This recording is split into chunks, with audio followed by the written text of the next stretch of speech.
Welcome back. Last night, Salt Lake City Mayor Erin Mendenhall gave her State of the City address. 2024 was a huge year for the city, with the International Olympic Committee picking Salt Lake City to host the 2034 Winter Games, along with the Utah Hockey Club settling into their new home. During her speech, she also mentioned affordable housing, a controversial bill, and the future of a now vacant baseball field. So let's ask her about all of it. Joining us live here in studio this morning is Mayor Mendenhall herself.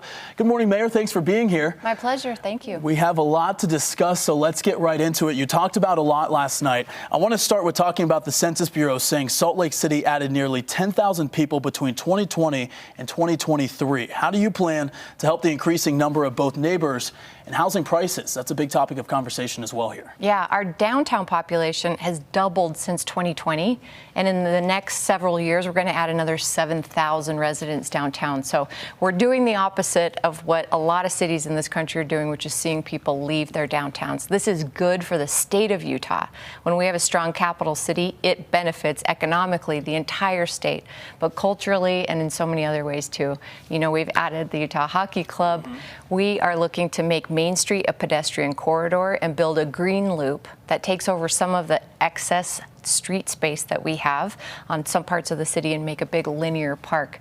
Our focus is to make downtown livable for families, because I know that if cities are not proactively building families into their cities, playgrounds, absolutely safe cities, after school and summer programming, and housing that works for families, then the market is pushing them out. So that's a major focus of our future. And right now, every decision we're making is focused around how do we make Salt Lake City more livable for families and the individuals that we want to have here. You want to make sure there's a little something for everybody, right? It appeals to everyone. Now, in terms of all of these people moving here and these changes coming to Salt Lake City, safety is also top of mind, right? What are you guys doing in terms of teaming up with Salt Lake City Police and making sure our streets are staying safe here? I know recently there was a big illegal drug bust that was happening as well. You guys have really stepped up your efforts to make sure that our streets are safe here, especially for these new people that are moving here to the city. Public safety is the most important job of any city, because if you are not safe, if your visitors aren't safe, then everything else falls apart. And that is our focus in Salt Lake City.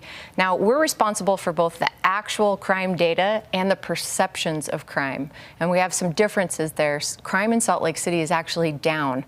Total crime is at its lowest point in 16 years. But people don't necessarily feel safe in downtown Salt Lake City and some other parts, Jordan River Trail, and sometimes the ballpark neighborhood.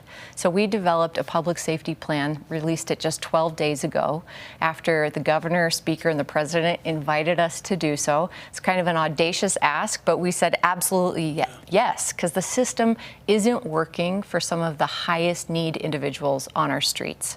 The Homeless Resource Center system works really well for the vast majority of people who come in its doors, but people with complex cases of severe mental illness, substance use disorder, often misdemeanor criminal histories, and all of these needs untreated, the system doesn't work for them, and we're tired of that. I'm not going to mince words about it.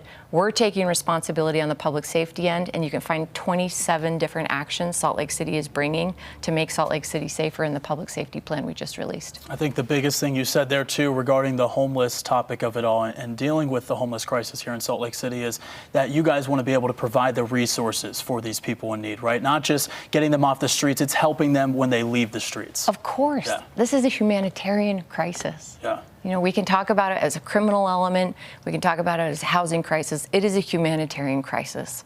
And what we know from our neighbors in Colorado and Nevada who've actually analyzed this recently, it's about twice the cost to taxpayers to leave those individuals suffering on our streets as it is for us to bring them into permanent supportive housing, wrap them with the case management and all the services that they need. It is wasting our money, and most of all, it is an insult to the dignity of those individuals. Absolutely. Good work you guys are doing there. All right, let's talk about something fun here for a second. Sports, right? Over the past year, we've seen a lot come here to Utah, or we've seen some changes, especially in Salt Lake City. The Bees are moving to a new stadium, so that leaves an open ballpark here in the area, as well as the Utah Hockey Club coming to the area as well. Let's first talk about Smith's Ballpark Field. What are your guys' plans for that area now that the Bees are not occupying it anymore? Yeah, 2024 was a huge year Big. for sports for Salt Lake City, and we are ready for it. You've seen the response be profound from the city and all of the Utahns responding to it. Smith's Ballpark is owned by Salt Lake City, and yes, as you said, it's vacant right now. We're going to have the University of Utah baseball team playing in there from January to about the 1st of July, but we can also use the space for other things and beyond that. Yeah. We just announced last night that we are choosing what the neighborhood knows as Scenario 2, which is a partial adaptive reuse.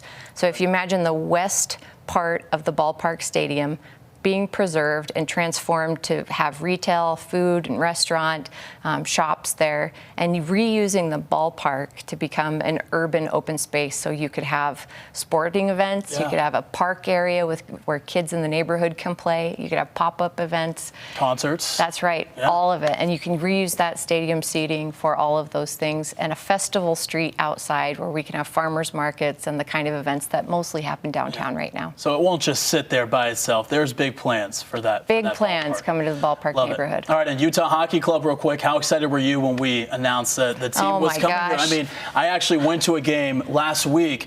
Almost every seat in the arena was filled. That's just how excited people are that it's here, and that was like a Monday night. We were born for hockey here. It only makes sense, right? Yes, but this time last year, when I did the State of the City, hockey was, as I said last night, a fever dream. Yeah. To have an NHL team, especially land here so quickly.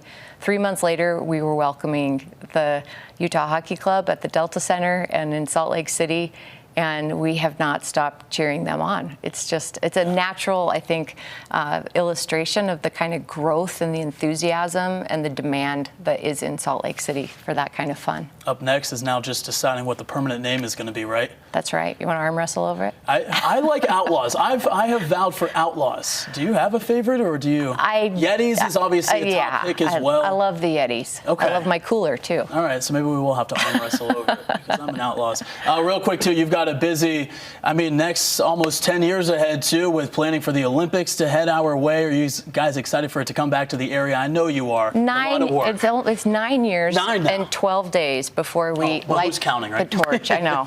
We will be ready, though, because we don't stop. We don't sit still. We don't wait for the change to happen. Yeah. Salt Lake City is doers. We're innovators, and we keep building. But we have to, because we have the privilege of growth happening in our city. And there's plenty of challenges that come with that. But I would take the challenges of growth over decline any day.